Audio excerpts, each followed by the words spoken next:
Простая формула качественного звука с винила, да, качественного аналога. Что нам нужно? Нам нужен хороший массивный стол, хороший диск, ременной привод, пасик, конечно же, какой-нибудь из суперматериала, там, да, три двигателя, да, 3 мотора, само собой, виброразвязанный этот блок отдельный, конечно же, потом тонарм какой-нибудь очень хороший, сбалансированный, легенький, да, антирезонансный.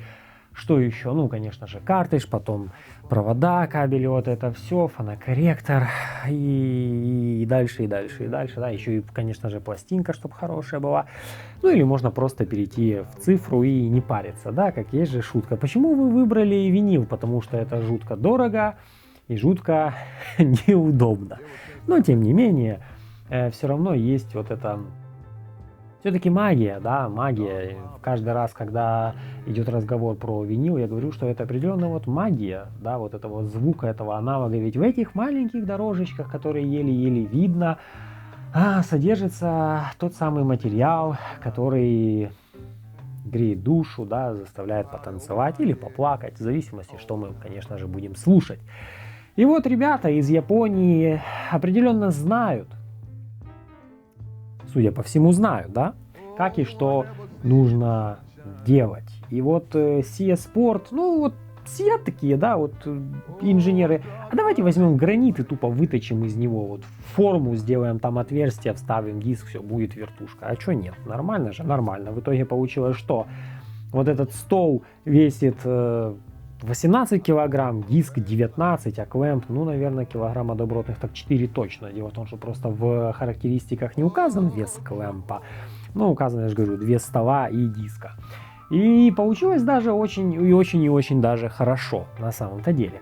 И Sia Sport вообще, в принципе, специализируется как раз-таки на аналоге, да, и на усилительной части. То есть у них есть фонокорректоры, у них есть усилители мощности, стерео, предварительный усилитель и разного рода модификации вертушек. Именно вот это, да, это Sia Sport TAT2M2, есть еще TAT1M2, есть еще LFT1, ну, в общем, более старшая, да, это младше, но тем не менее все равно очень даже серьезная штуковина. Сюда можно поставить 4 тонарма, диск вращается на воздушной подушке, что, в принципе, очень легко даже доказать. Вот я его сейчас выключил, да, он останавливается, полностью остановился, выключаем полностью питание, и сейчас давление спадет, все, и теперь двигается только, даже не, это пальцы двигаются по пластинке, по краю пластинки, даже диск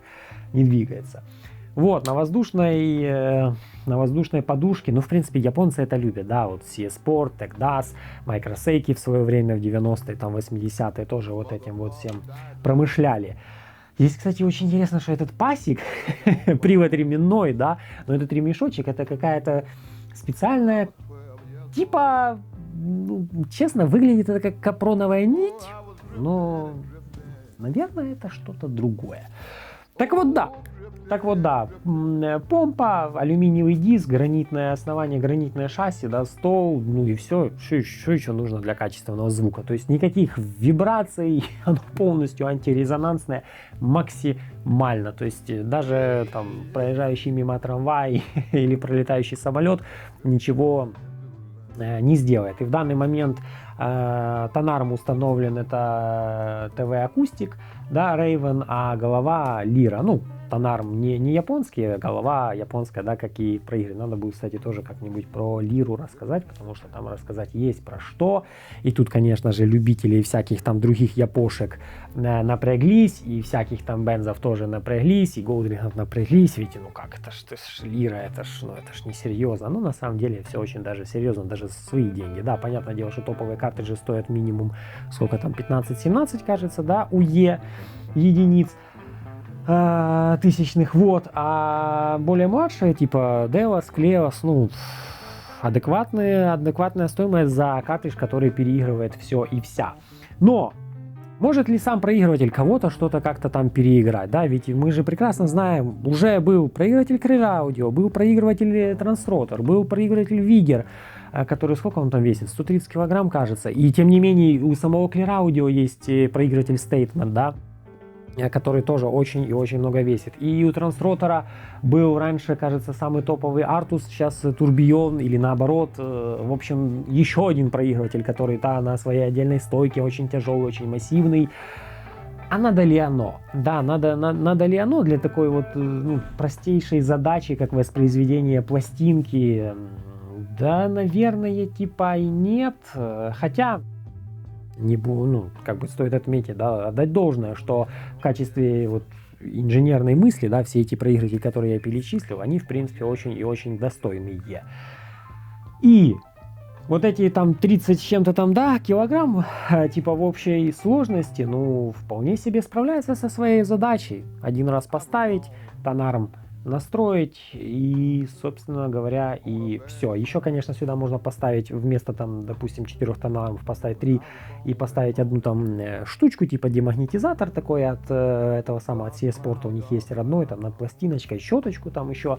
В общем, чтобы было прям вообще типа по фэншую, конечно же, да, чтобы было все прям очень красиво. Да, здесь же, кстати, еще и есть стробоскоп, но это прям вообще мое почтение, да, можно поиграться, вот как в старые времена. И вообще, глядя на продукцию, которую делает Япония, вот по сей день отмечается ровным счетом то, что они действительно приверженцы своих традиций, да, они им следуют вот как никто. Если они, да, вот все еще там кланяются, они все еще для них там важна такая вещь, как честь, да, уважение семьи, все в таком духе, то вот по части построения каких-либо систем, с машинами, конечно, это не так работает, да, а вот в аудио, это прям прослеживается максимально. Вот эти традиции, да, вот и воздушная подушка, и какой-нибудь там, какая-нибудь форма корпуса. Если посмотреть на нынешние современные проигрыватели того же Tegdas, да, как они выглядят, не знающему особо человеку покажи Tegdas 90-го года и покажи современного, да разницы типа нет, да, там более современные там технологии, детали и все такое, но внешне оно действительно такой вот ретро-футуризм. Вот японцы, да, их обычно пихают в киберпанк, да, в какую-то вот современность, этот неоновый Токио в тумане, в смоге, да, вот это будущее с прозрачными экранами, через которые непонятно как смотреть на изображение, это уже такое дело, да, но то, что они делают, Yaku-Face тоже, вот этот ретро-футуризм, да, как вот на днях, как на днях, да, может быть уже пару месяцев назад, как или полгода Hyundai, да, захотели сделать автомобиль снаружи как 80-й, он там старенький, все такое, а внутри, полностью современная начинка и по-новому собранный. Так вот, Т2 М2 обалденная вещь, гранитный стол, который тяжело достать из коробки, тяжело поставить на стойку, но зато один раз поставить и все. Но он, правда, вообще он не движется. Стойка, да, она шатается, и если я еще пошатаю еще сильнее, могу даже и опрокинуть. Но сам проигрыватель, благодаря и своему весу, и ножкам, которые, очевидно, тоже прорезиненные, конечно же, но он вообще недвижимый, и неважно, там, стучи, не стучи, тут самое забавное, что стойка будет вибрировать, да, а вот эта вещь нет вообще, то есть полноценный монолит, и этого хватает с головой, при том, что вдуматься, да, небольшой компрессор, вот он внизу, он, вот такого размера, он поднимает это 19-килограммовый диск, понятное дело, да, через там трубочки, да, под большим давлением за маленького размера там отверстие, но не суть. И работает все превосходно, да, и еще и оно по-всякому светится, 45 это синий цвет, 33 зеленый, прям красота. Что касаемо тонармов, можно поставить до 4 штук, надо оно или не надо, это уже такое дело, но тем не менее возможность есть. Зачем? Потому что могу, как говорится. И это же вертушка, которая, как я обычно говорю, наборной конструктор. Что хочешь, то и ставишь. Поэтому, оценить какой-то прям звук, очевидно, что на таком столе больше будет иметь значение, влияние, да, это тонарм и картридж, да, головка звукоснимателя, который установлен. Вот, то есть там про них можно говорить, да, про этот характер звука, а не про саму вертушку.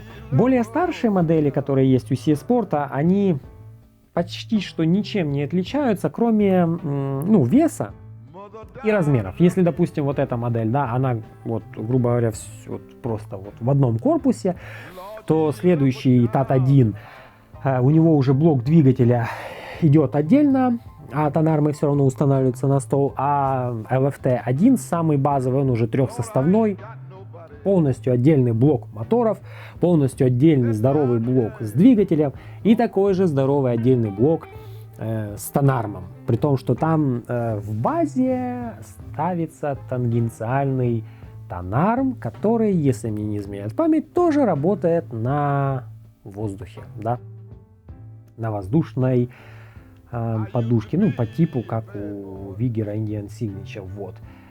Да, ну, или какие у Тегдаса, конечно же, тоже, только у Тегдаса еще и при этот самый прижим, типа, есть на, ну, даже на базовых, типа, моделях. И все, вот, прикольно, классно. Единственный, хотя даже это даже можно сказать и не минус, почему? Потому что если вдруг пропадает там электричество, например, да, ну, бахнул автомат какой-нибудь, да, или еще что-то, то типа диск может резко упасть, но на самом деле нет. Даже только что, когда я его выключал, было видно, что давление постепенно снижается. Просто должно же быть так, что вот эта вся поверхность, да, под диском, ну и сам диск, они же отполированы, да, идеально, чтобы не было никаких там этих самых рисочек и царапинок, чтобы воздух равномерно распределялся. Ну, я же говорю, то есть даже если вдруг там случайно его выключить, то диск сразу не упадет мертво, а постепенно опустится. Ну, главное его постараться остановить. Так что да, японцы вот удивляют и радуют по сей день, хотя, конечно же, ну да, там, как говорят, там 80-е, 90-е они что делали? Копировали американский хай-фай, ну, такое, честно, я бы лучше выбрал японский хай-фай того времени, потому что он интереснее, его больше, он разнообразнее, там понарождали столько невероятных аппаратов. Вот, и по сей день они, да, не перестают удивлять и радовать.